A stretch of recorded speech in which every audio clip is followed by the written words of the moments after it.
মুসলমান ছেলেরা, এ নবীর উম্মত উম্মতিরা, আল্লাহ নবী মুসা আলাইহিস সালামকে দেখো। আল্লাহ নবী মুসা আলাইহিস সালাম কত বড় দরজাওয়ালা নবী ছিলেন, কত বড় দরজাওয়ালা পয়গম্বর ছিলেন। নবী মুসা আলাইহিস সালাম আমার আল্লাহ কি দরজা তাকে দিয়েছিলেন, কি মাকাম তাকে দিয়েছিলেন, কতটা লজ্জাশীল ব্যক্তি ছিলেন।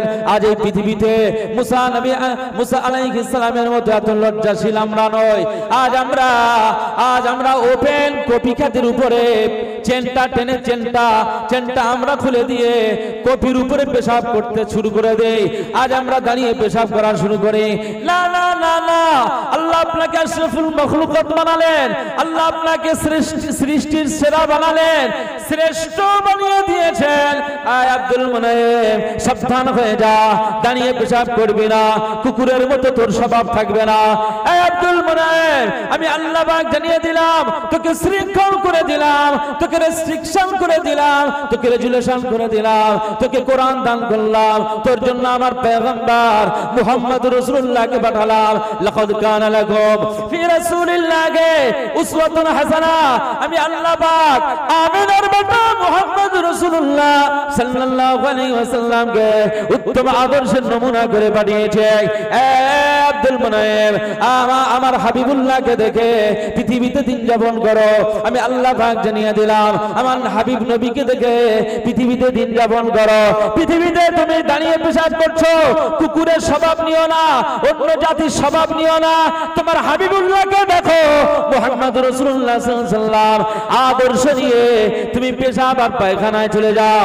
আর সুন্দরভাবে বসে লজ্জা নিয়ে যে রাব্বে কারীম দেখতে পাচ্ছে, এই লজ্জাশীল অবস্থায় পেশাব আর পায়খানায় বসে যাও। সুন্দরভাবে পেশাব পায়খানা হাজারটা সেরে নিয়ে আবার তুমি পেশাব পায়খানা থেকে বার হও। লজ্জাশীল অবস্থায় বার হয়ে যাও। পেশাব পায়খানা থেকে বার হওয়ার সময় ডান পাটা তুমি আগে বাড়িয়ে দাও। যখন পেশাব পায়খানা ঢুকে পড়বে, আগে বাম পাটা তুমি দিয়ে দাও। আমার হাবিব নবীকে দেখে নাও, হাবিব নবী কি করেছে? পেশাব পায়খানা যখন গিয়েছে, বাম পাটা আগে দিয়েছে। আল্লাহুম্মা ইন্নী আউযু বিকা মিনাল খুবসি ওয়াল খাবায়েস, এই দুআটা পড়ে রাসূলুল্লাহ সাল্লাল্লাহু আলাইহি ওয়াসাল্লাম পেশাব পায়খানা করেছে। তুমিও নবীর আদর্শ নিয়ে এই পেশাব পায়খানায় ঢুকে যাও। তুমিও পড়ো আল্লাহুম্মা ইন্নী আউযু বিকা মিনাল খুবসি ওয়াল খাবায়েস। এইভাবে তুমি যদি নবীজির আদর্শ নিয়ে পেশাব পায়খানা করতে থাকো, আমি আল্লাহ পাক জানিয়ে দিলাম, পেশাব পায়খানার ভিতরে খান্নাসের যে খান্নাসি রয়েছে, জিনের যে শয়তানি রয়েছে, শয়তানের যে ওয়াসওয়াসা রয়েছে, তোমার ভিতরে যে শয়তান অ্যাটাক করবে, তোমার এই পেশাব পায়খানার ভিতরে শয়তান যে তোমাকে ওয়াসওয়াসা দিয়ে ক্ষতি করার চেষ্টা করবে, আমি আল্লাহ পাক জানিয়ে দিলাম, না না না, আমার হাবিবুল্লাহর আদর্শ নিয়ে যদি তুমি পেশাব পায়খানা করতে পারো, আমি আল্লাহ পাক জানিয়ে দিলাম, সমস্ত শয়তানের চক্রান্ত থেকে আমি আল্লাহ পাক তোমাকেই বাঁচিয়ে দেব।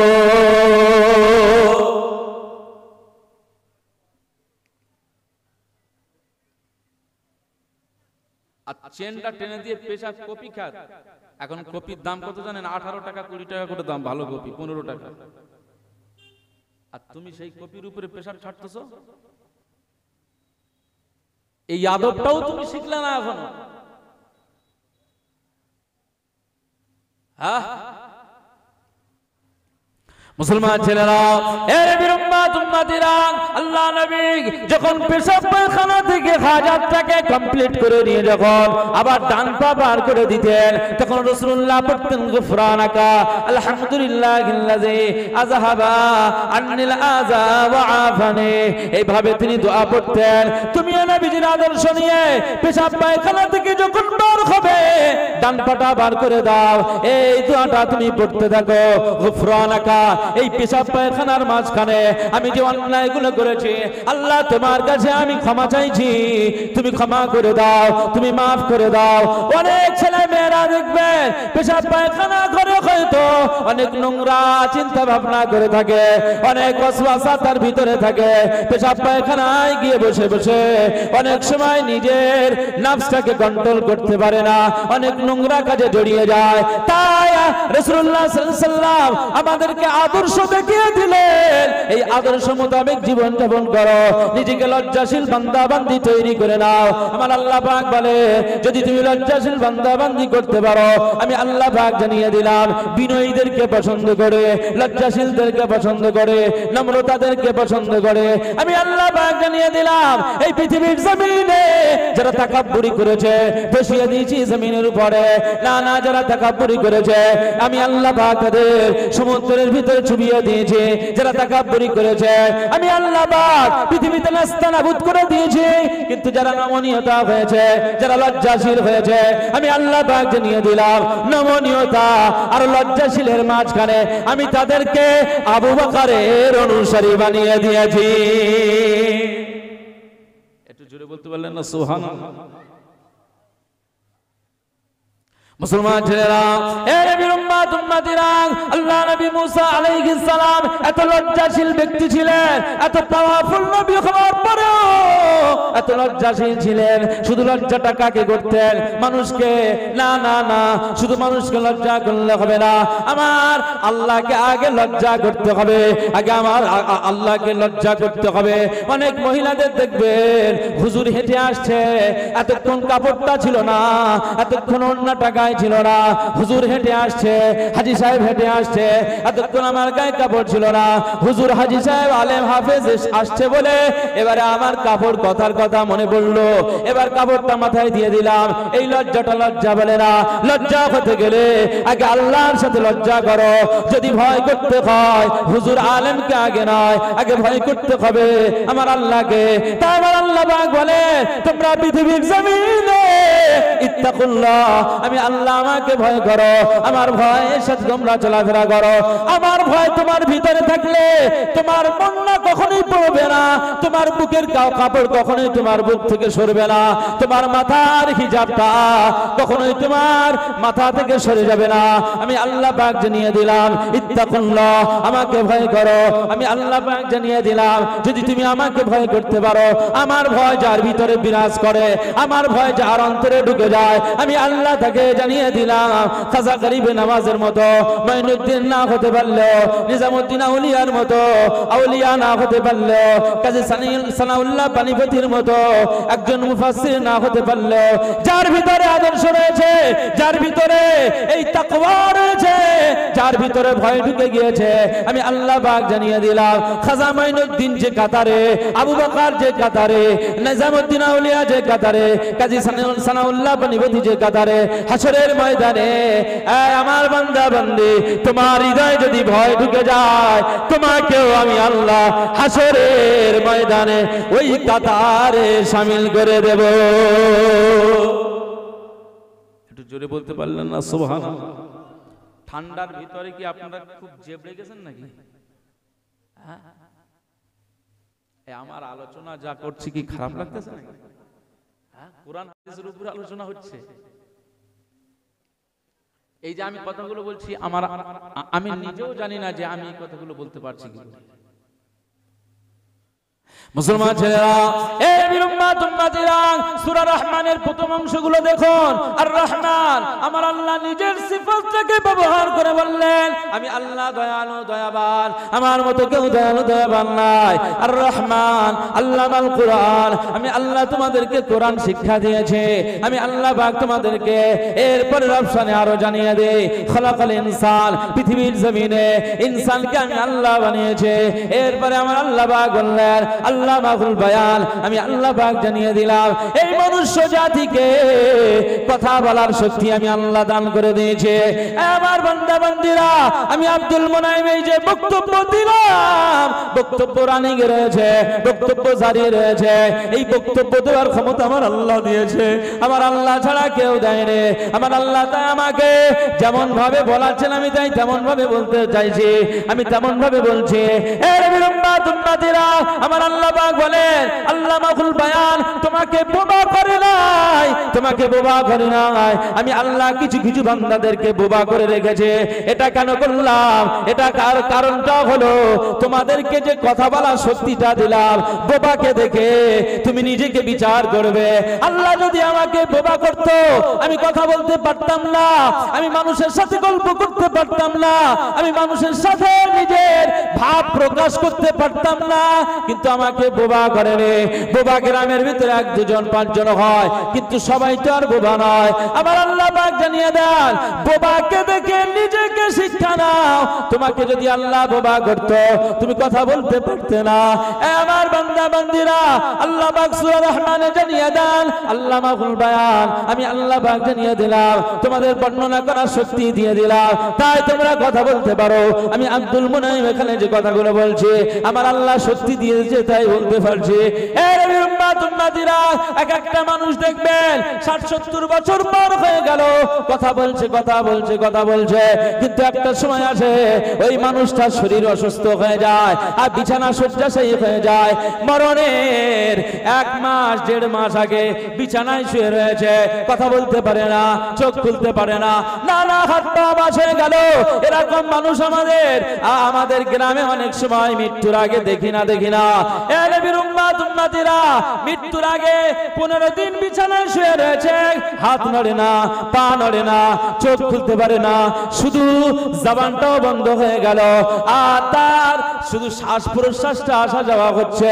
এই পরিস্থিতিতে আপনার চামচ কেটে পানি তার গালে তুলে দিতে হয়। এ নবীর উম্মাত উম্মাতিরা, এই কথা বলার শক্তি আমার আল্লাহ কেড়ে নিয়েছে। চোখের জ্যোতিটা কেড়ে নিল, চোখের পাতাটা বন্ধ করে দিল, তোমার খাওয়ার শক্তিটা আমার আল্লাহ কেড়ে নিল। এ নবীর উম্মাত উম্মাতিরা, এতগুলো আমার আল্লাহ কেন করেন? তোমাকে শিক্ষা দেওয়ার জন্য। এই পৃথিবীর জমিনে এখনো তুমি সুস্থ রয়েছো, এখনো তুমি ভালো রয়েছো, আমি আল্লাহ তোমাকে সুস্থ রেখে দিলাম। এই পৃথিবীর জমিনে এই সুস্থতা থাকাকালে তোমার সময় নষ্ট করো না, ক্যারাম বোর্ডে সময় দিও না, ক্লাবে সময় দিও না, গাজার আড্ডায় সময় দিও না। আমি আল্লাহ পাক জানিয়ে দিলাম, এই সুস্থতার ভিতরে আমি আল্লাহ পাক, আমার নাম আল্লাহ, আল্লাহ বলে জিকির করো, মসজিদের মুয়াজ্জিনে ডাকে চলে যাও, কাতারে শামিল হয়ে যাও, ইমামের পিছনে ইক্তেদা করে নামাজে মশগুল হয়ে যাও। আমি আল্লাহ পাক জানিয়ে দিলাম, তোমার এই কাজগুলো সুস্থভাবে করে নাও, সব গুছিয়ে নাও। আখিরাতে এই সব আমলগুলো আমি আল্লাহ সোনার থেকে দামি করে দেব, টাকার থেকে দামি করে দেব, অর্থের থেকে দামি করে দেব। আমি আল্লাহ রিয়ালের থেকে, ডলারের থেকে আমি আল্লাহ তোমার আমলগুলোকে দামি করে দেব। আর এই আমলগুলো সব এক জায়গায় করে মিজানের দানি পাল্লায় যখন রাখবে বান্দা, আমি আল্লাহ পাক জানিয়ে দিলাম, তোমার এই আমলগুলো দানি পাল্লায় রাখবার সাথে সাথে তোমার মিজানের দানি পাল্লাটা ভারী হয়ে যাবে। মুসলমান, মিজানের দাড়ি পাল্লায় যখন তোমার এই আমলটা ভারী হবে, তোমার নসিবটা ভালো না খারাপ? এখনো তোমাদের পিছনে বকতে হয়, এখনো তোমাদের আলোচনা করে শোধরানোর কথা বলতে হয়। নিজে নিজেই চিন্তা করে দেখো কি হালাতে রয়েছে। মুসলমান ছেলেরা, আল্লাহ নবী মুসা আলাইহিস সালাম এত লজ্জাশীল ব্যক্তি ছিল, এত লজ্জাশীল, এত বিনয়ী ছিল। হযরত মুসা আলাইহিস সালাম আল্লাহকে ভয় করতেন, আমার আল্লাহকে ভয় করতেন, আল্লাহকে মহব্বত করতেন।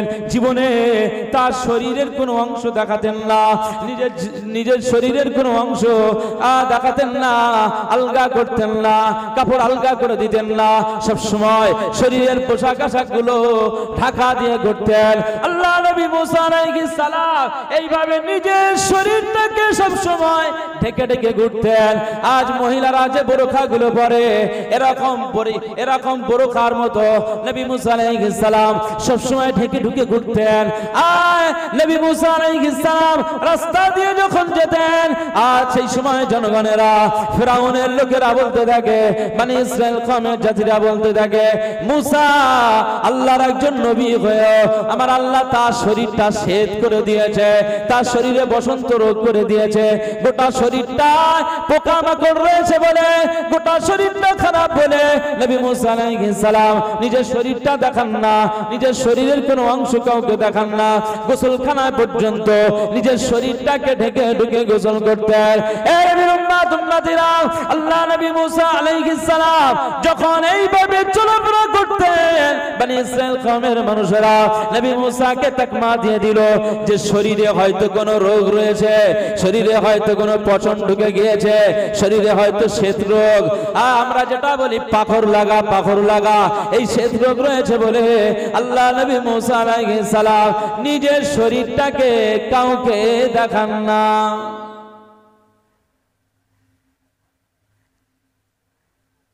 সব সময় নিজে যদি শরীর ঢেকে ঘোরে, মানুষ এটা বলা বলি করছে যে নবী মুসা আলাইহিস সালামের শরীরে মনে হচ্ছে সম্ভবত কোনো রোগ আছে, না তো এরকম সব সময় বডিটাকে ঢেকে ঘোরে কেন? রাস্তা দিয়ে গেলে নবী মুসা আলাইহিস সালামকে নিয়ে খিল্লি করে। আল্লাহ নবী মুসা আলাইহিস সালাম এতে কষ্ট পান। কুরআনুল কারীমের সূরা আলে ইমরানে আল্লাহ পাক বলছেন যে কুলিল্লাহুম্মা মালিকাল মুলকি তুতিল মুলকা মান তাশা ওয়া তানজিউল মুলকা মিম্মান তাশা ওয়া তুইজ্জু মান তাশা ওয়া তুযিল্লু মান তাশা। পৃথিবীতে আমি আল্লাহ যাকে সম্মান দেই সেই সম্মানিত হয়, যাকে লাঞ্ছনার জায়গায় পৌঁছে দেই সে লাঞ্ছনার গাড্ডায় পড়ে যায়, সে আর উঠতে পারে না। সম্মান আর ইজ্জত দেওয়ার মালিককে জোরে বলুন। আর যাকে একবার অসম্মানিত করে দেয় সে যতই চেষ্টা করুক ওই জায়গায়, সম্মানের জায়গায় আর ফিরে আসতে পারে না। তো নবী মুসা আলাইহিস সালামকে জনগণ যে এই তকমাটা দেয়, আমার আল্লাহ, আল্লাহ পাকের নবী একজন কালিম, যার সাথে সবসময় সরাসরি কথা হয়, এরকম একজন নবীকে তারা তকমা দিতে লাগছে, তারা তকমা দিচ্ছে, আমার আল্লাহ পাকের পছন্দ হয় না। বনি ইসরাইল কওমের এই বক্তব্যটাকে খণ্ডন করতে হবে, নবী মুসা আলাইহিস সালাম করবে না। ওরা নিজেরাই বুঝতে পারবে যে নবী মুসা আলাইহিস সালামের যে আমরা এই তকমাটা দিতাম, নবী মুসাকে যে এইভাবে আমরা বিশোদ্গার করতাম, এটাই তারা নিজেরাই বুঝতে পারবে।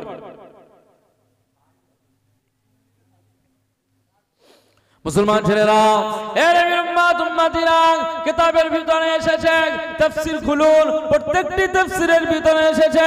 তাফসীর ইবনে কাসির থেকে শুরু করুন, তাফসীরে জালালাইন খুলুন, আপনি সব তাফসীরে মাআরিফুল কুরআন খুলুন, এই সমস্ত কিতাবের ভিতরে নবী মুসা আলাইহিস সালামের এই বিষয়টাকে উল্লেখ করা হয়েছে। বিশেষ করে ইবনে কাসিরের তাফসীর, তাফসীরে ইবনে কাসিরের ভিতরে রয়েছে নবী মুসা আলাইহিস সালাম এক তারিখে গোসলখানায় গোসল করতে ঢুকে গেল, নিজের শরীরের কাপড় চোপড় গুলো একটা পাথরের উপরে রেখে দিয়েছে, নিজের শরীরের পোশাক আশাক গুলো একটা পাথরের উপরে যখন রেখে দিল, আল্লাহ নবী মুসা আলাইহিস সালাম যখন তার পোশাক আশাক গুলো এই পাথরের উপরে যখন রেখে দিয়েছে, গোসল করা শুরু করলেন।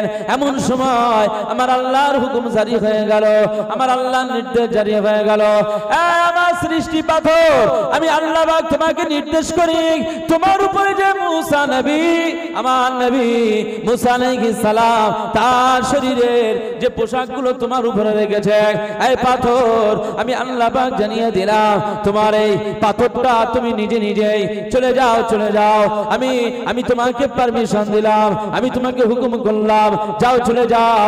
এমন সময় দেখতে পাওয়া যায় ওই পাথরটা হাঁটা শুরু করে দিয়েছে, পাথরটা চলা শুরু করে দিয়েছে। এ নবীর উম্মত উম্মতিরা, আমার আল্লাহর কি ক্ষমতা! আজ আপনি পাথরটা এই জায়গায় দেখতে পাচ্ছেন, আমার আল্লাহ চাইলে ওই পাথরটাকে হাঁটার ক্ষমতা দিয়ে দিতে পারে, চলার ক্ষমতা দিয়ে দিতে পারে।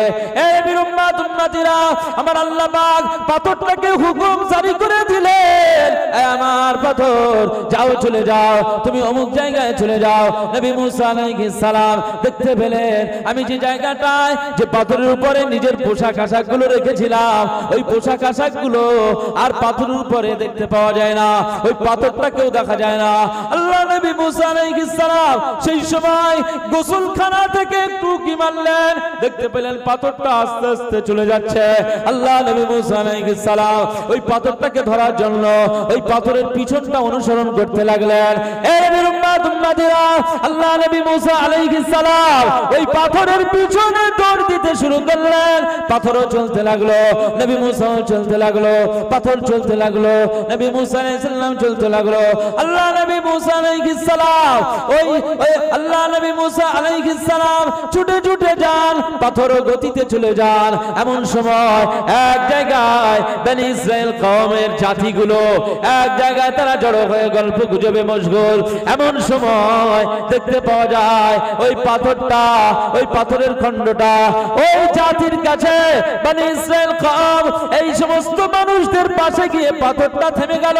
আমার আল্লাহ বললেন পাথর থেমে যা, পাথর থেমে গেল। এই সময় দেখতে পাওয়া যায় আল্লাহ নবী মুসা আলাইহিস সালাম তার শরীরটা প্রকাশ হয়ে গেল, তার শরীরটা খোলা রইল। ওই সময় পাথরের কাছে যখন পৌঁছে গেলেন, জাতি দেখতে পেল নবী মুসা আলাইহিস সালামের শরীরটা খোলা। এই সময় জাতিরা লজ্জাশীল হয়ে গেল, নবী মুসা আলাইহিস সালামের কওমেরা লজ্জায় পড়ে গেল। আমরা যে তকমা দিতেছিলাম, আমরা যে আগে বলতাম নবী মুসা আলাইহিস সালামের শরীরে নিশ্চয়ই ঘা রয়েছে, নচেৎ তিনি তার শরীরটাকে কেন আলগা করেন না? না না না না, বনি ইসরাইল কওমের এই জাতিগুলো, এই মানুষগুলো দেখতে পেল নবী মুসা আলাইহিস সালামের এই শরীরটা আলগা হয়ে রইল, তার শরীরের সব পোশাক আশাকগুলো পাথরের উপরে রইল। আল্লাহ নবী মুসা আলাইহিস সালাম তাদের সামনে গিয়ে লজ্জায় পড়ে গেলেন, কারণ এরকম বডি, এরকম আলগা বডি জীবনে কাউকে দেখায় নাই। যেহেতু আল্লাহকে ভয় করতেন, আল্লাহর লজ্জা করতেন, নবী মুসা আলাইহিস সালামকে আমার আল্লাহ আসলে এটা দেখানোর উদ্দেশ্য ছিল, কওমকে দেখানোর উদ্দেশ্য, কওমকে শিক্ষা দেওয়ার উদ্দেশ্য।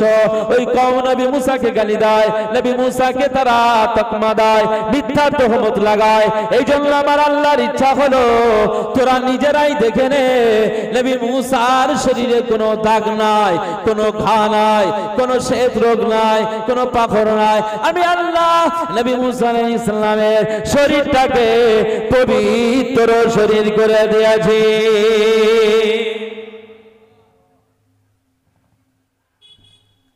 কওমের ভিতর থেকে যারা কিছু কিছু মানুষ তারা নবী মুসাকে ভুল বুঝতে পেরে, নিজেদের ভুল বুঝতে পেরে নবী মুসা আলাইহিস সালামের কাছে এসে বললেন আমরা যে কথাগুলো বলতাম ভুল হয়ে গেছে। এটা ঘটিয়েছেন কি আল্লাহ, আমার আল্লাহ ঘটিয়ে দিলে। কত লজ্জা নবী মুসা আলাইহিস সালাম আল্লাহ কি করতেন। আর আজকে আমরা নিজের বডিগুলো যত খোলানো যায়, নিজের বডিগুলো যত লোককে দেখানো যায়, কি পুরুষ আর কি নারী, আমার বডি, আমি পুরুষ, আমার বডি, আমার অঙ্গভঙ্গি একটা মেয়েকে দেখাতে পারলাম আমি বিশাল একটা যুবক।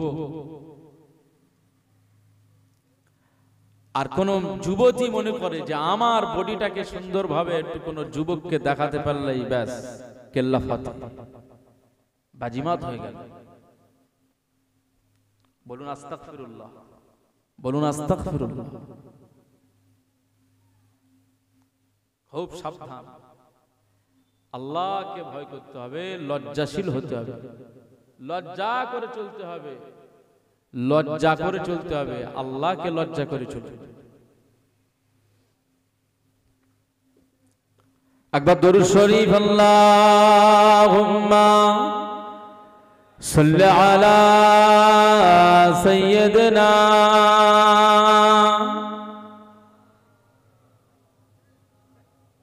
ওয়া আলা আলি সাইয়্যিদিনা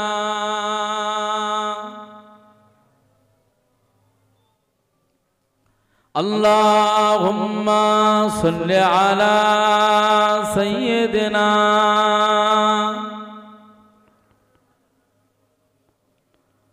ওয়ালা আলি সাইয়্যিদিনা। আমার দিনদার ইমানদার ভাইরা, নেককার আল্লাহওয়ালা বাবাজিরা, আমার মুরব্বিয়ান চাচাজিরা, আল্লাহকে ভয় করুন। নিজের যে সীমিত জ্ঞান, এই জ্ঞান নিয়ে বেশি অহংকার করবেন না। আল্লাহ আপনাকে মুহূর্তের মধ্যেই ছাতু বানিয়ে দেবে, ছানা করে দেবে। আল্লাহর জন্য নিজের জীবনটাকে সঁপে দেন, উৎসর্গ করে দেন। পারলে আবু বকর সিদ্দিক রাদিয়াল্লাহু আনহু হুজুরের মতো কি মানুষ ছিলেন। হযরত আবু বকর সিদ্দিক রাদিয়াল্লাহু আনহুকে সবসময় রাসূলুল্লাহ ভালো বলতেন, প্রশংসা করতেন, ভালোবাসার কথা বলতেন। অন্যান্য সাহাবীদের স্বাভাবিকভাবেই সবসময় সিদ্দিক আকবরের গুণগান গাইতেন। অন্যান্য সাহাবীদের মনে মনে একটা ভাবে যে আমরাও তো অনেক কিছু করছি, কিন্তু সিদ্দিক আকবরকে রাসূলুল্লাহ এত মহব্বত করেন। রাসূলুল্লাহ সাল্লাল্লাহু আলাইহি ওয়াসাল্লাম একদিন বলছেন যে আমি রাসূলুল্লাহ আমার আল্লাহকে অনেক ভালোবাসি। তারপরে যদি আমি কাউকে ভালোবাসি, এটা হচ্ছে আমার সাহাবী সিদ্দিক আকবর আবু বকর সিদ্দিক রাদিয়াল্লাহু আনহু। একবার জোরে বলুন সুবহান। কি ভালো, সেই যোগ্যতা অর্জন করেছিল, তাই সেই যোগ্যতার জায়গায় যেতে হবে। মুসলমান ছেলেরা, এ নবীর উম্মত উম্মতিরা, আল্লাহ নবী দিন ও দুনিয়ার বাদশা হাবিবুল্লাহকে, নবী জনাবে মুহাম্মদুর রাসূলুল্লাহকে সাল্লাল্লাহু আলাইহি ওয়াসাল্লাম মদিনার মসজিদে নববী শরীফের ভিতরে সব সাহাবীদের নিয়ে বসে আলোচনা করতেছেন। এমন সময় হযরত আবু বকর সিদ্দিক রাদিয়াল্লাহু আনহু ওই মাহফিলে উপস্থিত হয়ে গেলেন, ওই মজলিসে হাজির হয়ে গেলেন। আলোচনা করতে করতে আল্লাহ নবী জনগণদেরকে কেন্দ্র করে সাহাবীদের লক্ষ্য করে বললেন, আমার সাহাবীরা, আজ বলো আমি রাসূলুল্লাহ সাল্লাল্লাহু আলাইহি ওয়াসাল্লাম তোমাদের জিজ্ঞাসা করে আজকে তোমরা রোজায় রয়েছো, কে তোমরা রোজা রেখেছো?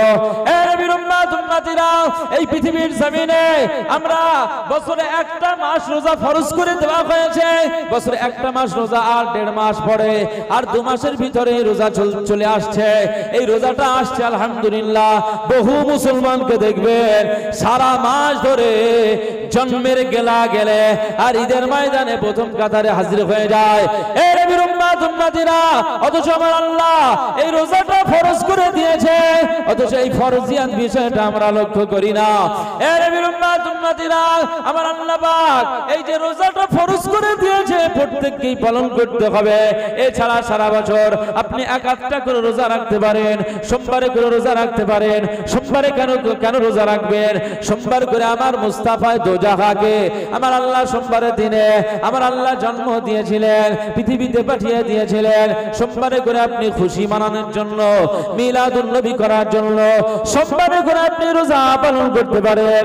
এই নবীর উম্মত উম্মতিরা, আল্লাহ নবী দিন ও দুনিয়ার বাদশা হাবিবুল্লাহকে, নবী জনাবে মুহাম্মদুর রাসূলুল্লাহকে সাল্লাল্লাহু আলাইহি ওয়াসাল্লাম সব সাহাবীদের লক্ষ্য করে বলছেন, সাহাবীরা, আমি রাসূলুল্লাহ সাল্লাল্লাহু আলাইহি ওয়াসাল্লাম জানিয়ে দিলাম তোমাদের ভিতরে আজ কে রোজা রয়েছে বলো।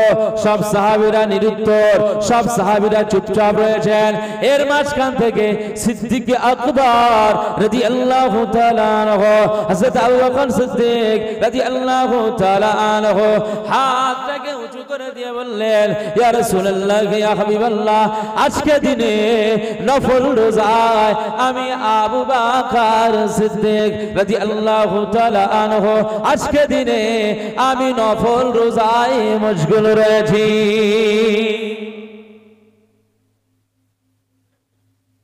সব সাহাবীরা আমি বলছিলাম যে আইয়ুকুম আহসানু আমালা, কে কত বেশি ভালো আমল করতে পারে। মুসলমান ছেলেরা, এ নবীর উম্মত উম্মতিরা, আল্লাহ নবী দিন ও দুনিয়ার বাদশা হাবিবুল্লাহকে নবী জনাবে মুহাম্মদুর রাসূলুল্লাহকে সাল্লাল্লাহু আলাইহি ওয়াসাল্লাম সাহাবীদের লক্ষ্য করে আবার একটি কোশ্চেন ছুড়ে দিলেন। সাহাবীদেরকে জিজ্ঞাসা করতেন মাঝে মাঝে, কারণ হলো সাহাবীদেরকে উদ্বুদ্ধ করতেন, আমলের জন্য তাদেরকে উৎসাহিত করতেন। এটা রাসূলুল্লাহ সাল্লাল্লাহু আলাইহি ওয়াসাল্লামের একটি অভ্যাস। সাহাবীদের সবসময় ভালো আমলের জন্য সাহাবীদেরকে উৎসাহিত করতেন। এর নবী উম্মতিরা, আল্লাহ নবী দিন ও দুনিয়ার বাদশা হাবিবুল্লাহকে নবী জনাবে মুহাম্মদুর রাসূলুল্লাহকে সাল্লাল্লাহু আলাইহি ওয়াসাল্লাম সাহাবীদের ভিতর থেকে আবার জানতে চায়, কে আছো সাহাবীরা বলো, আজকে তোমরা একটা কোন জানাজায় শরীক হয়েছিলে? কে আছো যে জানাজায় শরীক হয়েছিলে? একজন মাইয়িত লাশ খবর চলে গিয়েছে, তার জানাজায় কে শরীক হয়েছিল বলো? সাহাবীরা কেউ জবাব দেয় না। আল্লাহ নবীর এই মাহফিলে সব সাহাবীরা বসে রয়েছে, কেউ সালামে কেউ জবাব দিতে পারে না, সবাই চুপচাপ বসে রয়েছে। না না না না না, সেই সময় সিদ্দিক আকবর রাদিয়াল্লাহু তাআলা আনহু হাতটাকে তুলে দিয়ে বললেন, ইয়া রাসূলুল্লাহ, ইয়া হাবিবাল্লাহ, আমি আবু বকর সিদ্দিক রাদিয়াল্লাহু তাআলা আনহু, আজকে অমুক জায়গায় একটা জানাজা হয়েছে, আর সেই মুসলমানের জানাজায় আমি আবু বকর সিদ্দিক জানাজার কাতারে আমি আবু বকর হাজির হয়েছিলাম।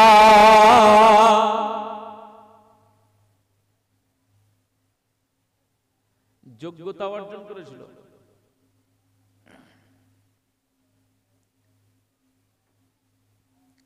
মুসলমান ছেলেরা, এ নবীর উম্মত উম্মতিরা, আল্লাহ নবী দিন ও দুনিয়ার বাদশা হাবিবুল্লাহকে নবী জনাবে মুহাম্মদুর রাসূলুল্লাহকে সাল্লাল্লাহু আলাইহি ওয়াসাল্লাম আবার আরেকটি বিষয় জানতে চেয়েছেন। আয় আমার সাহাবীরা, আমি রাসূলুল্লাহ সাল্লাল্লাহু আলাইহি ওয়াসাল্লাম জানিয়ে দিলাম, আজকে দিনে বলো তোমাদের ভিতরে কে আছো রোগীকে সেবা করেছো, রোগীকে দেখতে গিয়েছো?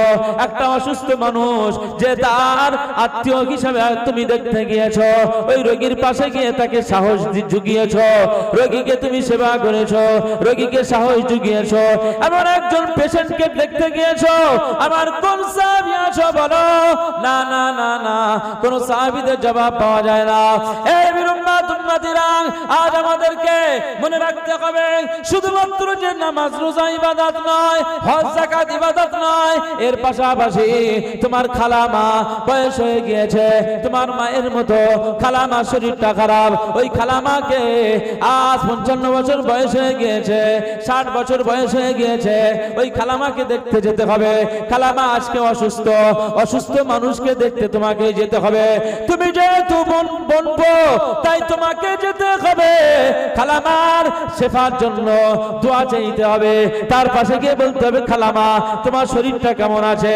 না না, তুমি দ্রুত সুস্থ হয়ে যাবে, লা বাসা তহরন ইনশাআল্লাহ, খুব দ্রুত আমার আল্লাহ তোমাকে ভালো করে দেবে। এই যে রোগীর পাশে রোগীকে দেখতে যাওয়া, রাসূলুল্লাহ সাল্লাল্লাহু আলাইহি ওয়াসাল্লাম বলেছেন এটাও তোমাদের জন্য চূড়ান্ত পর্যায়ের একটি উত্তম ইবাদত। রোগীকে দেখানো, রোগীকে দেখভাল করা, এটাও ইবাদত। নিজের বাপ মা কামরায় পড়ে হাঁপু টানতেছে, দেখার সময় আর খালাত দেখতে যাবে? হ্যাঁ, নিজের বাপ মা কামরায় বসে কাতরাচ্ছে, যন্ত্রণায় ছটফট করছে, একটা যন্ত্রণার ট্যাবলেট কিনে দেওয়ার ক্ষমতা ছেলে এখনো অর্জন করেনি।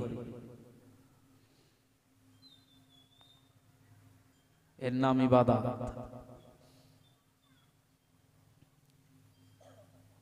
মুসলমান ছেলেরা, এ নবীর উম্মত উম্মতিরা, আল্লাহ নবী দিন ও দুনিয়ার বাদশা হাবিবুল্লাহকে নবী জনাবে মুহাম্মদুর রাসূলুল্লাহকে সাল্লাল্লাহু আলাইহি ওয়াসাল্লাম সব সাহাবীদের ভিতরে জিজ্ঞাসা করলেন, হে আমার সাহাবীরা, আমি রাসূলুল্লাহ সাল্লাল্লাহু আলাইহি ওয়াসাল্লাম তোমাদেরকে জিজ্ঞাসা করে আজকে বলো, কে তোমাদের আত্মীয়দের ভিতরে এমন একজন অসুস্থ যাকে তুমি দেখতে গিয়েছো, যার সেবা তুমি করেছো, যাকে তুমি সাহস জুগিয়ে দিয়েছো?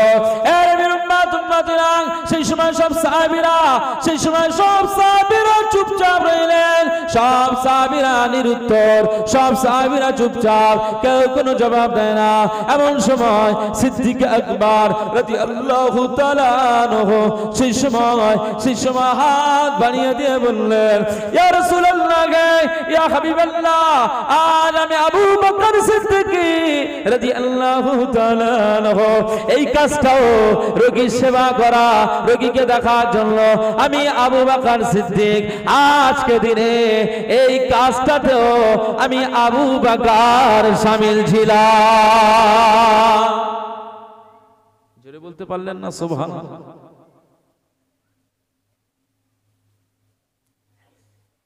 রোজা, জানাজা, রোগীকে দেখভাল করা, সিদ্দিক আকবর রাদিয়াল্লাহু আনহু। মুসলমান ছেলেরা, এ নবীর উম্মত উম্মতিরা, আল্লাহ নবী দিন ও দুনিয়ার বাদশা হাবিবুল্লাহকে, নবী জনাবে মুহাম্মদ রাসূলুল্লাহকে সাল্লাল্লাহু আলাইহি ওয়াসাল্লাম সেই সময় আবার একটি প্রশ্ন তাদের কাছে ছুড়ে দিলেন। কে আছো আমার সাহাবীরা?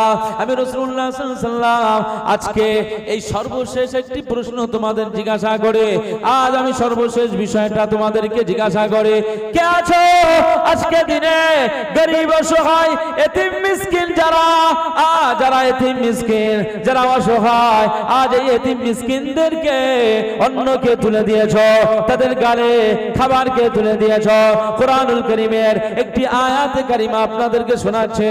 আমার আল্লাহ পাক জাহান্নামের একদল মানুষকে লক্ষ্য করে আমার আল্লাহ পাক বলবেন, মা সালাকাকুম ফি সাকার, এই সাকারের ভিতরে, এই সাকার ভিতরে, সাকার নামক জাহান্নামের ভিতরে এই তোমরা কেন এই জাহান্নামে হাবুডুবু খাচ্ছ? তোমরা কেন চিৎকার দিচ্ছ? এ নবীর উম্মত উম্মতিরা, আমার আল্লাহ পাক ওই জাহান্নামবাসীকে লক্ষ্য করে বলবেন, মা সালাকাকুম ফি সাকার, সেই সময় সাকারকে লক্ষ্য করে বলবেন, এই সাকারের ভিতরের অধিবাসীরা তোমরা কেন জাহান্নামের ভিতরে চিৎকার দিচ্ছ? তোমরা কেন হাবুডুবু খাও? আজ তোমাদের এই দশা কেন? ওই সময় তারা বলবে, ক্বালু লাম নাকু মিনাল মুসাল্লিন, সেই সময় জাহান্নামীরা বলতে থাকবে, আল্লাহ পাক এই পৃথিবীর জমিনে আপনি আমাদেরকে পাঠিয়ে দিয়েছিলেন, আজ আমরা আপনার বান্দা হয়ে এসেছিলাম, মুহাম্মদ মুস্তাফা সাল্লাল্লাহু আলাইহি ওয়াসাল্লামের উম্মত হয়ে এসেছিলাম। না না না না, আমাদের কাছে আপনার ফরজ বিধানটাকে পৌঁছে দেওয়া হয়েছিল, নামাজের কথা বলা হয়েছিল, আমরা সেই সময় নিজেদের গাফিলতিতে লাম নাকু মিনাল মুসাল্লিন, আমরা নামাজ পড়ি নাই, আমরা মুসল্লি হই নাই, আমরা মসজিদের কাতারে শামিল হই নাই। আমার আল্লাহ পাককে বলবেন, আল্লাহ পাক আমরা যে সেই সময় নামাজ পড়ি না, তাই আজকে আমরা সাকারের ভিতরে, জাহান্নামের ভিতরে যে এই যে যন্ত্রণায় রয়েছে, আমার আল্লাহ পাক বলবেন, আর কি কি কাজ করেছিলে যার কারণে এর ভিতরে তোমরা কষ্টের মধ্যে রয়েছো?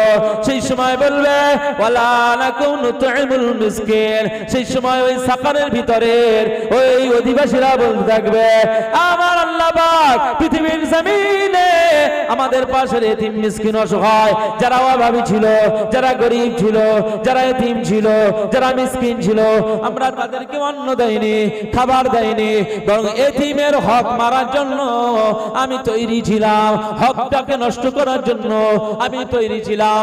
এ নবীর উম্মত উম্মতিরা, ওয়ালাম নাকু নুতইমুল মিসকিন, এতিম মিসকিনদেরকে খাদ্য দান করি নাই, তাদের জমিকে আমরা লুণ্ঠন করেছি, জমিকে বেহক করে আমরা আমাদের নামে করে নিয়েছিলাম।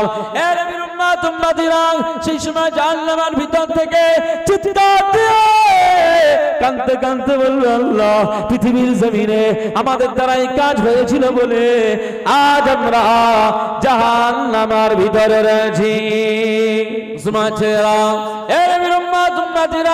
আল্লাহ পাক কোরআনুল কারীমে জানিয়ে দেন, লাকাদ খালাকনাল ইনসানা ফি আহসানি তাকওয়িম, আমি আল্লাহ পাক জানিয়ে দিলাম পৃথিবীর জমিনে, আমি আল্লাহ পাক জানিয়ে দিলাম পৃথিবীর জমিনে যত মাখলুককে বানালাম, যত সৃষ্টিকে বানালাম, আমি আল্লাহ পাক জানিয়ে দিলাম সমস্ত মাখলুকের ভিতরে আমি আল্লাহ তোমাদের মতো মনুষ্য জাতিকে এত উৎকৃষ্ট করে দিয়েছি, এত উত্তম ধাঁচে বানিয়েছি। না না না, না না, তোমাদের মতো আর কারো তুলনা হবে না, তোমাদের উপমা কেউ হবে না, তোমাদের মতো কারো তুলনা হবে না। আমি আল্লাহ পাক জানিয়ে দিলাম, লাকাদ খালাকনাল ইনসানা ফি আহসানি তাকওয়িম, তোমাদের সর্বশ্রেষ্ঠ জাতি বানিয়ে দিলাম, তোমাদের সুন্দর ধাঁচে সৃষ্টি করে দিলাম। আমার বান্দা বান্দিরা, আমি আল্লাহ পাক জানিয়ে দিলাম, কেন বানিয়ে দিলাম? না না না, আমি আল্লাহ পাক জানিয়ে দিলাম, মা খালাকতুল জিন্না ওয়াল ইনসা ইল্লা লিয়াবুদুন, আমি আল্লাহ পাক জানিয়ে দিলাম কেবলমাত্র তোমাদেরকে বানানোর উদ্দেশ্য হলো পৃথিবীর জমিনে তোমরা, এই পৃথিবীর জমিনে তোমরা সব জায়গায় চলাফেরা করবে, আমার জমিনটা তোমরা ব্যবহার করবে না না না, আমার সমুদ্রের পানিটা তোমরা ব্যবহার করবে, আমার উদয় হওয়া সূর্যটার আলো তোমরা ব্যবহার করবে, অন্ধকার রাতের জ্যোৎস্না আলো, চাঁদের আলো, তারার মিটমিটে আলোটা তোমরা ইউজ করবে, সুন্দর উপভোগ করবে। দার্জিলিং এ যাও, তোমরা গ্যাংটকে চলে যাও, দীঘার সমুদ্র সৈকত গুলো তোমরা দেখে দেখে উপভোগ করবে। আমি আল্লাহ পাক জানিয়ে দিলাম, এই সব কিছু তোমার স্বাধীনতা দিয়ে দিলাম, তবে একটাই শর্ত হলো, আমি আল্লাহ তোমাদেরকে বানালাম, এই বানানোর উদ্দেশ্য হলো আমার ইবাদত করা, আমার জিকির করা, আমার জন্য সিজদায় লুটিয়ে যাওয়া। আমার বান্দা বান্দিরা, আমার গোলামেরা, আমি আল্লাহ পাক জানিয়ে দিলাম, যদি তোমরা আমার জন্য একবার সিজদায় লুটিয়ে যাও, একবার তোমার কপালটা ঝুঁকিয়ে দাও, একবার সিজদায় লুটিয়ে যাও, একবার কপালটা ঝুঁকিয়ে দাও, এই কপালটা ঝুঁকিয়ে দিয়ে আমি রব্বে কারীমের জন্য তোমরা যখন সুবহানা রাব্বিয়াল আলা তেলাওয়াত করো, আমি আল্লাহ পাক জানিয়ে দিলাম, তোমাদের এই সিজদা, তোমাদের জবানের এই জিকির আমি আল্লাহ এতটা পছন্দ করে নেই, আমার কুদরতি অন্তরটা ঠান্ডা হয়ে যায়।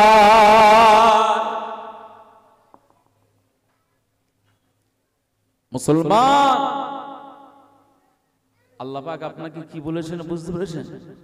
এই জমিনের আপনি সব স্বাধীনতা নেন, সব জায়গায় ঘোরাফেরা করুন, সব কিছুর উপভোগ করুন, কিন্তু আমার শর্ত হচ্ছে একটু আমার জন্য সিজদা দাও, আমার জন্য ইবাদত করো, আমার জন্য সবকিছু করো, আমার জন্য ইবাদতে মশগুল হয়ে যাবে, এই জন্যই তোমাদেরকে পাঠালাম। আসসালামু আলাইকুম ভাইজান। জি, আমি একটু পরে করছি। মুসলমান ছেলেরা, এ নবীর উম্মত উম্মতিরা, আজ আমি আব্দুল মুনাইম আপনাদের খিদমতে এটা বলে দিই, আজকে যে আপনার এই পৃথিবীতে যেমন পাঠালেন, ঠিক তেমনি ভাবে এই পৃথিবী থেকে আপনাকে উঠিয়ে নেবে, আপনাকে পৃথিবী থেকে চলে যেতে হবে। কেউ আপনার নাম নিশানা খুঁজে পাবে না, আপনাকে কেউ চিনতে পারবে না, কেউ আপনার কথা বলতে পারবে না। 1 বছর 2 বছর 5 বছর আমি আব্দুল মুনাইমকে স্মরণ করবে, কিন্তু 10 বছর 20 বছর 40 বছর হয়ে যাওয়ার পরে আর আমার কথা কেউ স্মরণ করবে না, পরের প্রজন্মগুলো আমার সম্পর্কে কেউ ধারণাই রাখতে পারবে না। আমি আব্দুল মুনাইম আপনাকে জানিয়ে দিলাম, এই পৃথিবী ছেড়ে চলে যেতে হবে। আমার আল্লাহ পাক বলেন, আমার বান্দা বান্দিরা, যদি হ্যাঁ পৃথিবী থেকে যদি তুমি আমি রব্বে কারীম আমার সাথে সম্পর্কটা ঠিক করে যদি এই পৃথিবী থেকে চলে আসতে পারো, আমি আল্লাহ পাক জানিয়ে দিলাম, তোমার নাম নিশানা, তোমার ফলক লিখে যেতে হবে না, তোমার নিজস্ব সার্টিফিকেট বানিয়ে যেতে হবে না। তুমি যদি আমার হয়ে যাও, আমি আল্লাহ তোমার হয়ে যাব। তুমি যদি আমার হয়ে যাও, আমার ফেরেশতা জিবরিল তোমার হয়ে যাবে। তুমি যদি আমার হয়ে যাও, আমার হাবিবুল্লাহ তোমার হয়ে যাবে। তুমি যদি আমার হয়ে যাও, আমার মাখলুক তোমার হয়ে যাবে। তুমি যদি আমার হয়ে যাও, দুনিয়া আখিরাত তোমার হয়ে যাবে। তুমি যদি আমার হয়ে যাও, মিজানের দাঁড়িপাল্লা তুমি দখল করে নিতে পারবে। তুমি যদি আমার হয়ে যাও, হাওয়াজে কাউসার তুমি দখল করে নিতে পারবে। তুমি যদি আমার হয়ে যাও, আমার জান্নাতটা তোমার নসিবে জুটে যাবে। মুসলমান, তোমার নাম নিশানা পৃথিবীতে থাকবে না, তবে আমার সাথে সম্পর্ক করলে তোমার এই যে সাইনবোর্ড টোট করে যেতে হবে এরকম কোনো ব্যাপার নাই। তোমার নাম পৃথিবীতে জারি রেখা দেওয়ার জন্য আমি আল্লাহই যথেষ্ট। কথা বুঝতে পারছেন না? মুসলমান ছেলেরা, আপনি কিতাব খুলুন, ইতিহাস খুলুন, হিস্টরি খুলুন, আপনি সব তথ্যগুলো পেয়ে যাবেন ইমামে আজম আবু হানিফা হুজুরের। না না না না না, ইমামে আজম আবু হানিফা হুজুরকে নিজের নামটা নিজেই লিখে যেতে হয়নি, বরং আমার আল্লাহ ইমামে আজম আবু হানিফার নামটা পৃথিবীতে ছড়িয়ে দিয়েছে। ইমাম বুখারীর নাম আমার আল্লাহ পৃথিবীতে ছড়িয়ে দিয়েছে। ইমাম মালিক রাহমাতুল্লাহ আলাইহির নাম আমার আল্লাহ পৃথিবীতে ছড়িয়ে দিয়েছে। ইমাম আহমদ বিন হাম্বল রাহমাতুল্লাহ আলাইহির নাম আমার আল্লাহ পৃথিবীতে ছড়িয়ে দিয়েছে। যাও দেখে যাও, খাজা গরিবের নাম, খাজা গরিবের নওয়াজের নাম পৃথিবীতে আমার আল্লাহ ছড়িয়ে দিয়েছে। খাজা গরিবের নওয়াজের দরবারে শুধু আমরা বাঙালিরা যাই না, ইরাক থেকে জিয়ারাতে আসে, আফগানিস্তান থেকে জিয়ারাতে আসে, পাকিস্তান থেকে জিয়ারাতে আসে।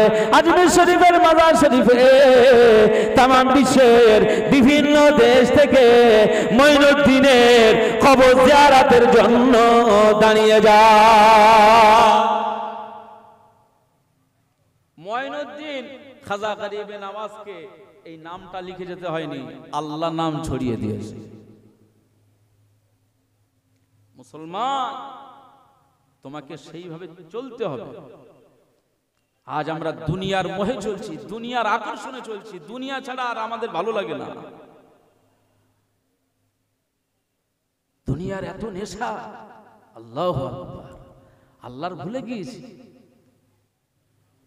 আল্লাহর সব নেটওয়ার্ক, ওয়ানাহনু আকরাবু ইলাইহি মিন হাবলিল ওয়ারিদ, আমার আল্লাহ বলছেন প্রত্যেকটা বান্দার নিকটে, ঘাড়ের রগশিরার থেকে আরো নিকটে আমি আল্লাহ রয়েছি।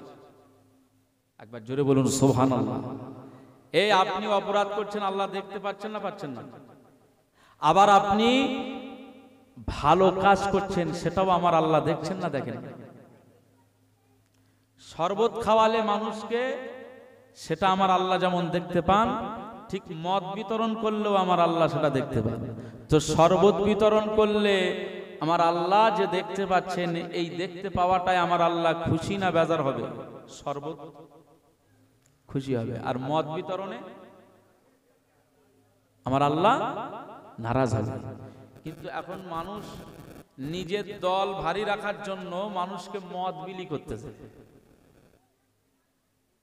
নিজের কোলে 5টা মানুষকে ঠিক রাখার জন্য মদ খাওয়াচ্ছি, প্যাকেট প্যাকেট সিগারেট দিচ্ছি। এটা হচ্ছে না? হয় না?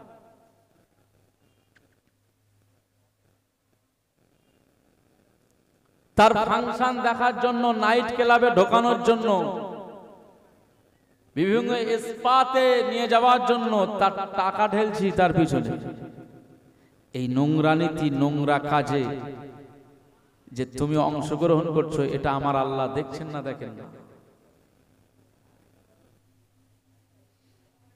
আল্লাহু আকবার। আজ মানুষ নিজের সম্ভ্রমটাকে টাকার বিনিময়ে, নিজের ইজ্জতটাকে বিক্রি করছে। পুরুষ পুরুষত্ব ঠিক রাখে না, নারী নারীত্ব ঠিক রাখে না।